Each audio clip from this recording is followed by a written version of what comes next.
Bonsoir tout le monde et bienvenue dans la bande. Comme vous pouvez le voir sur ce plateau, ce soir on va parler de chocolat. Sachez que 97% des Français mangent au moins une fois par semaine du chocolat et que sur des milliers de chocolatiers en France, comme la plupart des grands distributeurs de chocolat en Nouvelle-Calédonie, seule une douzaine fabriquent leur propre chocolat. Conséquence, les fèves d'origine différente sont mélangées et du coup le chocolat perd de sa valeur. Alors pour remédier à ça, la tendance aujourd'hui c'est de faire soi-même son chocolat pour lui redonner du caractère, du goût et de la personnalité. Et c'est l'intention de ces charmantes dames qui sont avec moi ce soir et que vous avez pu voir dans le feuilleton cette semaine. Sarah Carreux est avec nous. Bonsoir Sarah. Bonsoir. Tu es originaire de la tribu de Ni à Bourail et tu as un champ de cacao là-bas. Ça va, il se porte bien ton champ? Très bien. Super. Avec nous aussi Julie Dong. Julie, bonsoir. Bonsoir. Alors tu as accompagné Sarah, vous êtes parties toutes les deux en formation à Melbourne. On peut le voir sur ces images d'ailleurs derrière. Ce n'est pas ta seule formation ni ta première formation. Comment tu as commencé? J'ai commencé, en fait, je suis en pleine reconversion. Moi, je prends mon temps. Ça fait 4 ans que j'ai entamé ma reconversion. Je travaille depuis 11 ans dans le nickel. Donc, j'ai une formation commerce international, vas-y. Et j'ai souhaité me reconvertir. Donc, j'ai commencé, il y a 4 ans, je suis partie dans cette école et j'ai la formation que Sarah a suivie il y a quelques semaines de cela. Je l'ai suivie il y a 4 ans de cela, voilà.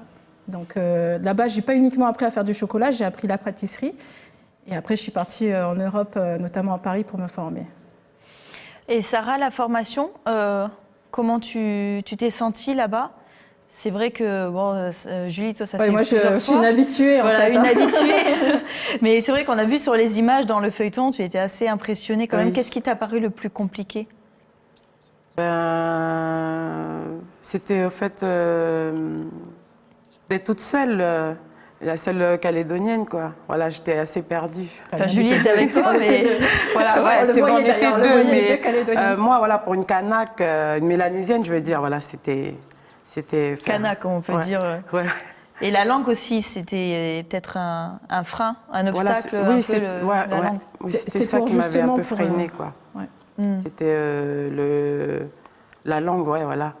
Il y avait des fois où je comprenais et quand je comprenais pas, ben voilà, il y avait Julie, heureusement que Julie a été là. C'était l'intérêt de la compagnie parce que la formation, elle dure que 3 jours et personne ne parlait français là-bas. Ils ont un rythme assez soutenu, donc faut suivre. Et dès qu'on perd le fil au tout début, on suit. Et je voulais vraiment que Sarah puisse ne pas avoir à se prendre la tête avec la langue, donc j'étais derrière et je faisais la trad en simultané.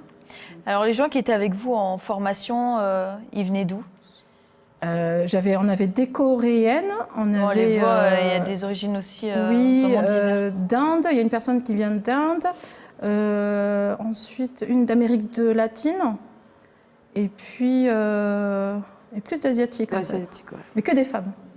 Ah, les femmes et le chocolat. Bon, mesdames, avant de continuer, je vous propose qu'on regarde tout de suite un extrait qui a été diffusé lundi soir dans votre journal. Direction Melbourne, comment ça se passe pour les premiers jours de la formation? Attachez vos ceintures, c'est parti. Faut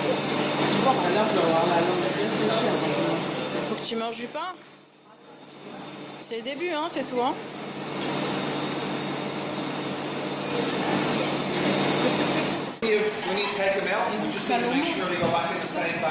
Les inquiétudes commencent à se lire sur son visage.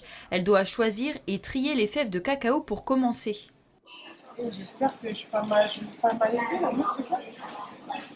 regarde comment ils font les autres.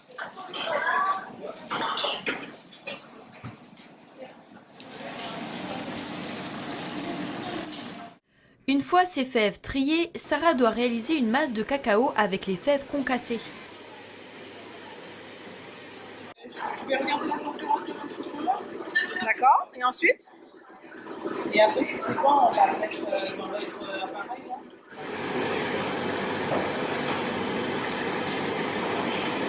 République dominicaine et île Salomon. La masse de cacao mélangée avec du sucre est maintenant mise dans la concheuse pour affiner le chocolat à une température de 80 degrés Celsius. Première journée qui s'achève pour Sarah. Je suis un peu trop en retard, il faut que je bouge un peu plus vite. Mais heureusement que voilà, il y a Julie pour traduire ce que le chef il dit. Hein. Chef qui est charmant d'ailleurs, très gentil. Paul. Sinon, dans l'ensemble, ouais, je suis vraiment contente. Alors, ce sont des images de Julie. Merci Julie d'ailleurs d'avoir filmé et de nous avoir partagé ces vidéos. Bien sûr, vous pouvez aussi nous partager vos vidéos sur Calédonia. On a une page exprès consacrée à ça, les yeux du pays. N'hésitez pas, n'hésitez pas. Alors Julie, pourquoi avoir choisi Sarah pour partir à cette formation ? En fait, il y a 1 an de cela, 1 an et demi de cela, je disais... Je suis une passionnée du chocolat, donc je ne me suis pas simplement contentée de manger du chocolat ou même d'en faire, d'apprendre une formation. Donc il y avait une suite à cela. J'ai donné cours à ma passion et je suis partie en France participer à des conférences, notamment à l'occasion du Salon du chocolat, qui arrive fin octobre, tous les ans. Et là, j'ai vraiment compris un petit peu comment ça marchait, le marché du chocolat. Bon, moi, ça fait 11 ans que je travaille dans le nickel. Et je suis dans la valorisation justement du nickel. Donc là, j'étais dans la matière première, mais plus végétale, plus alimentaire. Et là, j'ai compris que, en fait, le chocolat et même le cacao, c'était la même chose que le nickel. On avait des pays qui ont la ressource. Et on a des pays qui vont profiter de cette ressource sans que le pays qui la produit ne puisse vraiment en profiter. Et j'avais dit à mon professeur, c'est pas juste. Alors j'avais fait, parce que lui il était parti en plus au Ghana, il a vu des choses qui l'a vraiment remué. Et je lui ai dit, non, actuellement tu es en train de former monsieur et madame tout le monde en Australie, parce que l'école en fait ouvre ses portes au public, hein, c'est n'importe qui. Toi Océane, tu peux demain aller te former à faire du chocolat. C'est vrai que c'est intéressant, moi j'étais pas au courant qu'il y avait des formations comme ça. Eh bien si, ça existe. Ça coûte combien? Enfin, c'est un coût sur 3 jours. C'est à peu près 860 $ australiens, donc on est sous les 80 000 francs. Ouais, voilà, vraiment, ça dépend après les 3 jours. Voilà. Et donc j'ai dit à mon professeur, non, moi d'un côté je voyais des producteurs, parce que j'étais partie au Vanuatu, et j'ai vu des producteurs qui produisaient, mais qui s'arrêtaient là, alors qu'on sait très bien que la valeur ajoutée, elle est créée lors de la transformation. C'est comme le nickel. Donc l'argent, c'est les transformateurs. Et moi, je sais faire du chocolat. Donc, quand il y a eu l'émission sur Calédonia au mois d'avril et que j'ai vu la famille Carreux qui dit nous on a des champs, on en a plein, des cacao, mais on ne sait pas la valoriser. Alors la première chose que j'ai fait, c'est j'ai pris le téléphone, j'ai appelé Didier et je lui ai dit je viens te voir. Je suis allée à la tribu et j'ai dit Didier, ne vends pas tes fèves. Apprends à les transformer. Et du coup, c'est là que tu avais rencontré aussi Sarah. Et... Voilà. Et oui, parce qu'on rappelle que du coup, Sarah, tu as un champ de cacaoyer. Cette formation, du coup, elle t'a vraiment servi. Pourquoi toi, tu as eu la motivation de partir aussi avec Julie? J'imagine que c'est aussi pour les mêmes raisons, mais aussi peut-être pour valoriser ce que tu produis chez toi. C'est tout à fait ça. Pour mettre en valeur ce qu'on a. Parce que c'est vrai qu'on peut faire plein de choses avec la Nouvelle-Calédonie. La terre, elle est riche. Donc voilà, pourquoi ne pas mettre en valeur? Et le champ de cacao appartenait à mon grand-père. Et je voudrais, c'est pour ça que j'ai fait cette formation-là. Et Julie, elle est arrivée à temps pour me booster, quoi. Du coup, voilà, avec mon papa qui m'encourageait, qui m'avait parlé de ça depuis, ça fait bien longtemps. Mais pour moi, ça n'avait pas trop d'importance au début. Mais maintenant, je réalise que si. Et je veux montrer aussi aux jeunes Calédoniens qu'il y a plein de ressources, qu'il faut mettre en valeur tout ça, qu'il ne faut pas s'endormir, rester comme ça. Il y a tellement de richesses ici en Calédonie. Voilà. Donc, dans combien de temps tu penses pouvoir faire du chocolat? Pas encore maintenant. Après cette formation, du coup, tu t'es dit, ça y est, je peux le faire, ou il faut encore plusieurs étapes? En revenant d'Australie, j'ai senti que ça me pesait lourd, en fait. C'est pas quelque chose comme ça qu'on claque des doigts. Le chocolat, il n'est pas si simple que ça, en fait. Hein. J'ai appris beaucoup de choses là-bas en Australie, dans cette école. Et c'est impressionnant.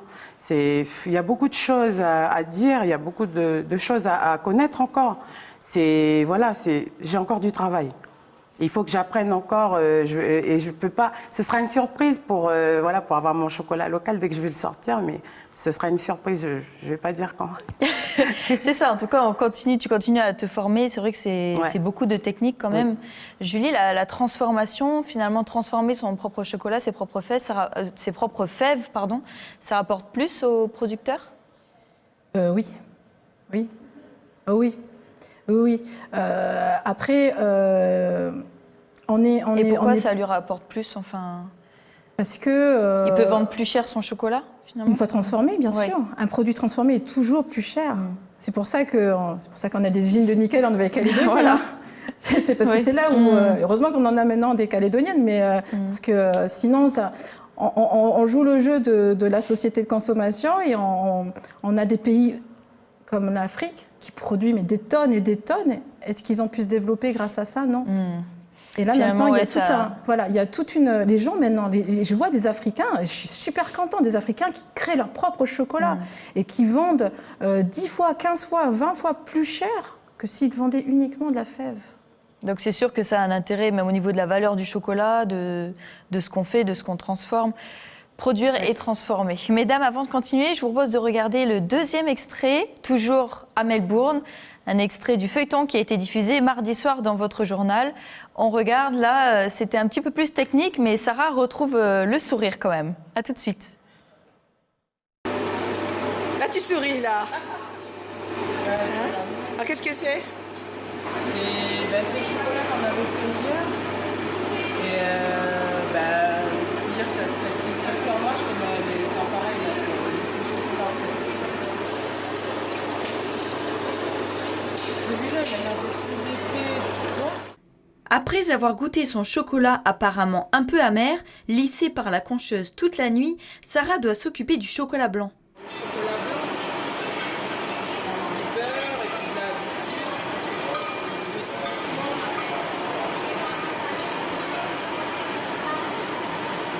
Tu fais ça avec amour?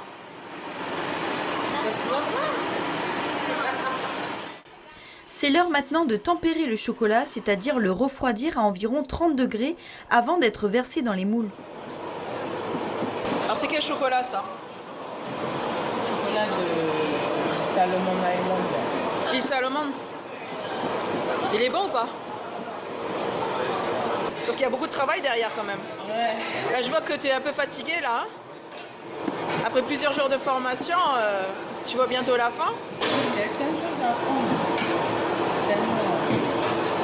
En fait, je trouve que le chocolat il est simple alors que. Pardon? À le faire. Alors Sarah, là c'était la fin de la formation. Qu'est-ce que ça t'a fait de déguster ton propre chocolat? Au final, tu as pu manger quand même les tablettes? Oui, j'ai apprécié. C'est quelque chose que tu fais de tes mains, c'est autre chose quand tu le manges, voilà. Et là tu t'es dit, ouais, là c'est le chocolat que je vais faire chez moi. Ouais. Un petit peu, hein? Ouais. Alors il y a différentes saveurs, j'imagine, qu'on peut mettre dans le chocolat. C'est vraiment ça qui est particulier, c'est que ce sont des chocolats complètement différents. Je vous propose, mesdames, puisque depuis tout à l'heure, les chocolats, ils sont devant moi et j'ai un peu envie de les manger. Du coup, on va peut-être goûter les chocolats. Alors, les chocolats qui sont là sur le plateau, ça vient d'où? Alors Sarah peut peut-être expliquer celui-ci, moi j'expliquerai. Alors ça c'est du chocolat qui brille, mais c'est vrai qu'on t'avait vu, Sarah, dans le feuilleton où tu asperges le chocolat avec du orange. Du brillant, du brillant en fait sur le moule.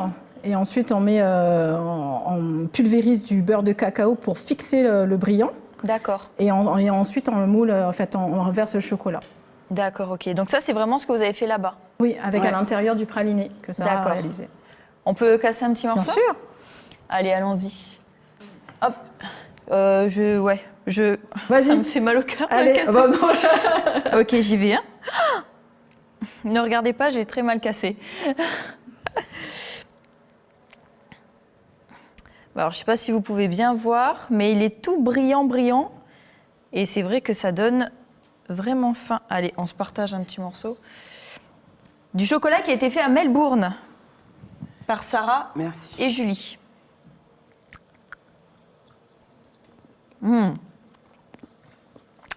Trop bon.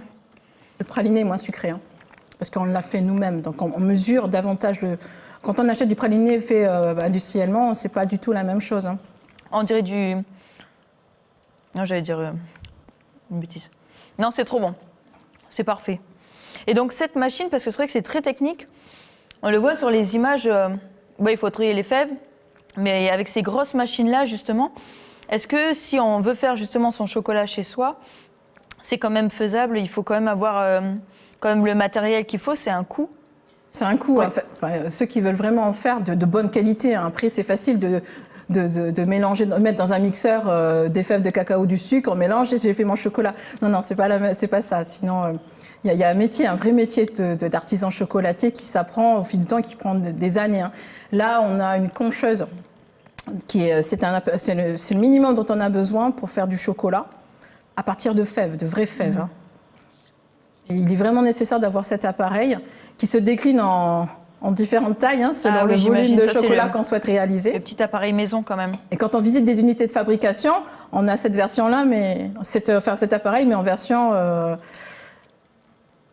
Alors là, sur ce plateau, on a presque toutes les étapes. Donc là, on voit la cabosse avec les fèves.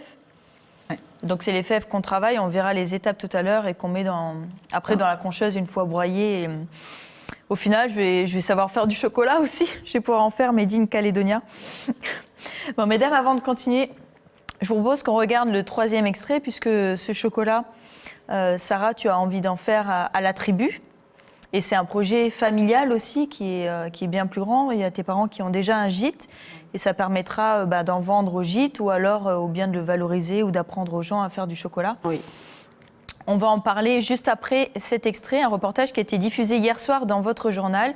Direction la tribu de Ni à Bourail. C'est parti.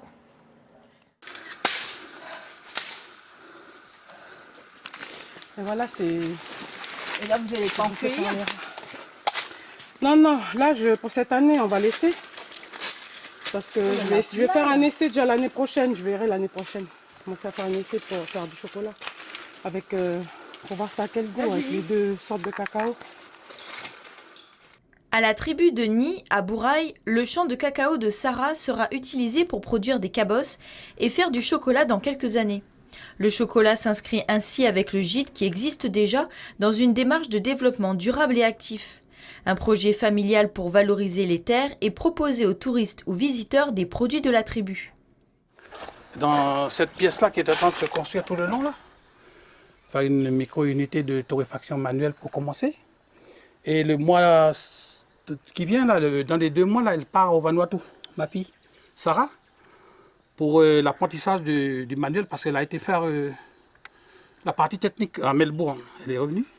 Et maintenant, on va l'orienter vers la partie pratique. Ah oui, confection pour pouvoir sortir un produit qui fait un produit familial dans une tribu. Ben, la formation de Sarah, ce qui pourra, dans les années à venir, pourra inciter d'autres jeunes. Alors, cette activité familiale, elle va se développer. Dans combien de temps tu penses pouvoir faire vraiment du chocolat à la tribu? Pour le faire localement. De manière approximative. Pas pour maintenant, quoi. Même pas pour l'année prochaine. Je vais voir, il faut compter 3 à 4 ans. Il faut avoir le matériel. Oui, voilà. Et tout. Alors Julie, si on n'a pas assez de fèves de cacao et que ça prend du temps justement à faire pousser, où est-ce qu'on peut se procurer les fèves? Alors, c'est pas grave si on prend les fèves d'ailleurs pour faire le chocolat? Là, par exemple, j'ai fait du chocolat à partir de fèves de Vanuatu que j'ai acheté ici localement, hein, dans un magasin qui vend des produits de Vanuatu et qui proviennent de l'association Island au Vanuatu, qui sont producteurs de chocolat. Voilà. Si je ne peux pas le faire en local, je vais le prendre en régional, parce que Vanuatu, c'est aussi un pays qui a énormément de richesses. Il faut se servir du Pacifique, des îles du Pacifique. Oui, puis les fèves, moi j'ai été sur place. Je vais à l'unité de fabrication à m'approvisionner en fait. Je ne vais pas acheter dans des magasins. Bon là, ils en vendent ici. À Nouméa, on peut se procurer des fèves? Oui. D'accord. Oui. Il y a à la Foire du Pacifique, ils vont avoir un stand Island. Et là, on peut s'approvisionner en fèves, ouais. Alors cette tendance vraiment de faire son propre chocolat, pour le pays, c'est bien parce que vraiment ça valorise ce produit qui peut être transformé et fait vraiment chez soi. Totalement. Et donc la tendance, ça s'appelle Bean to Bar. Julie, est-ce que tu peux nous dire un mot sur cette tendance-là ? C'est une tendance qui a débuté il y a quelques années et qui on voit un peu dans tous les pays, hein, en Australie, aux États-Unis, etc. Et donc à côté des producteurs, je dirais industriels, qui ont des grosses machines de tout est fait mécaniquement, on a des petits producteurs qui eux, c'est des vrais passionnés en fait, hein, donc ils vont chercher des fèves dans des endroits vraiment particuliers parce qu'ils savent qu'ils ont un caractère vraiment différent et c'est ce qui fait leur parce qu'ils sont passionnés, ils veulent quelque chose de moins standardisé, quelque chose d'authentique. Et c'est la raison pour laquelle, depuis quelques années, il y a des formations, des écoles, Bean to Bar, qui s'ouvrent, où on apprend littéralement à faire du chocolat à partir de fèves. Et on sensibilise justement la personne sur toutes les étapes du chocolat, et pas seulement aller au magasin et dire je vais acheter du chocolat, je mange du chocolat. Derrière, il y a du travail. Donc il y a une vingtaine de pays vraiment qui participent à cette tendance. C'est vraiment le fait de faire son propre chocolat à la maison. Je vous propose, mesdames, de regarder, puisque on est dans l'émission, donc c'est l'occasion de vous montrer comment on peut faire du chocolat à la maison, disons les différentes étapes. Regardons tout de suite ce reportage, cette vidéo qui vous montre un petit peu comment on fait le chocolat. C'est votre rubrique C'est net.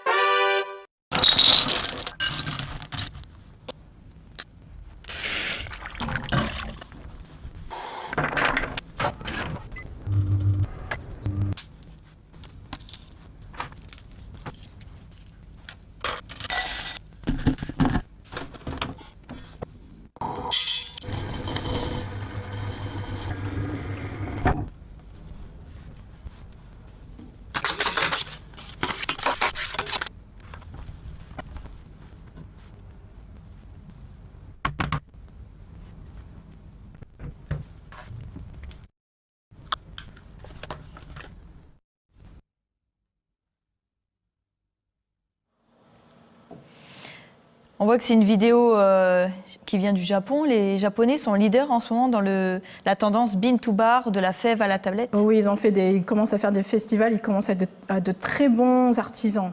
Et on le voit même au Salon du chocolat, il y a 30% des stands, c'est des stands japonais. Donc ils sont vraiment passionnés par le chocolat et ils commencent à expliquer comment, en fait, et sensibiliser notamment le consommateur japonais au bon chocolat. Donc vraiment au chocolat fait artisanalement avec des origines, etc.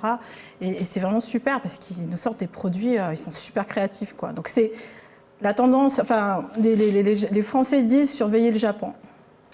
Ah ouais, il faut toujours s'inspirer des Japonais. C'est vrai qu'ils sont aussi, très, c'est noble. Alors, le chocolat de toute façon est noble, mais ils ont une façon aussi avec la nourriture qui est assez particulière. Oui. Et moi je sais que j'ai vécu au Japon, donc j'ai beaucoup appris des Japonais. Et oui, il faut s'en inspirer. Il faut s'en inspirer. Sarah, ça te donne envie d'aller dans d'autres pays pour déguster d'autres chocolats ? Bien sûr. J'aimerais bien, oui. Au Japon, pourquoi pas ? Oui. Bon, mesdames, on arrive déjà au terme de cette émission. Et puis, on va vite vous laisser pour manger tous ces bons chocolats qu'il y a ici. Bon, merci en tout cas d'avoir fait partie de la bande. Et puis, on pourra continuer à parler, bien sûr, du chocolat. Sarah, on espère pouvoir goûter un jour tes bons chocolats. N'hésite pas à venir à Calédonia pour nous les faire goûter. Julie aussi. Avec plaisir. Puisque tu as aussi ton champ et tu fais aussi ton chocolat. Oui, dans l'année dernière, j'aurai mes propres fèves de cacao. Voilà, avec ton école aussi, une école particulière. Oui. On en reparlera dans quelques temps. Avec plaisir. Je vous souhaite à tous une très très bonne soirée sur Calédonia. La semaine prochaine, on parlera de la foire du Pacifique. Ce sera le feuilleton de la semaine. Bonne soirée à tous et à bientôt.